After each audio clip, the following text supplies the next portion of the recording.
Drugo pitanje. Paleolit, sitna plastika i figurine. Osim pećinske umetnosti velikog formata, žitelji starijeg paleolita pravili su crteže i rezbarije veličine dlana, izgrađene od kosti, roga ili kamena. Najstarije statue, stare 30.000 godina, pronađene u pećini u jugozapadnoj Nemačkoj. Napravljene su od mamutovih kljova, kao na primer figura sa ljudskim telom i mačijom glavom od mamutovih kljova. Izrada ovakve statue sa primitivnim alatom nije bila lak posao zbog težine rezanja i oblikovanja sasušene mamutove kljove.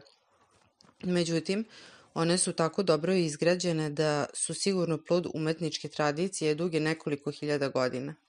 Ljupke i skladne linije statue konja u trku teško bi bolje izveo i skulptor novijeg doba.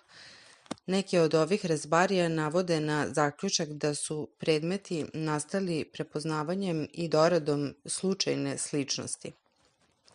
Majstorski izrađen bizon od jelenjeg roga svoje zbijene i izražene konture delimično duguje obliku roga iz kojeg je izrezbaren.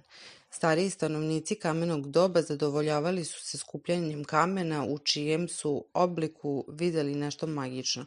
Životinje su bile često tema skulptura kao i slika. Kozorozi oblikovani od roga sobova služili su kao bacači koplja. Kukom pričvršćeni za koplje na kraju drške omogućavali su lovcu da ga uspešnije zabaci. Žene su česta pojava tema skulpture, praistorijskog doba. Jedna od najpoznatijih je dama sa kapuljačom, pronađena na jugu Francuske. Kosa je šematska sa vertikalnim i horizontalnim zasecima, nema usta, nos je jedva naznačen, a oči se samo naslućuju. Takozvana Vilendorfska Venera jedna je od mnogih sličnih statueta, a njen okrugli oblik sličan je jajolikom, svetom kamenu.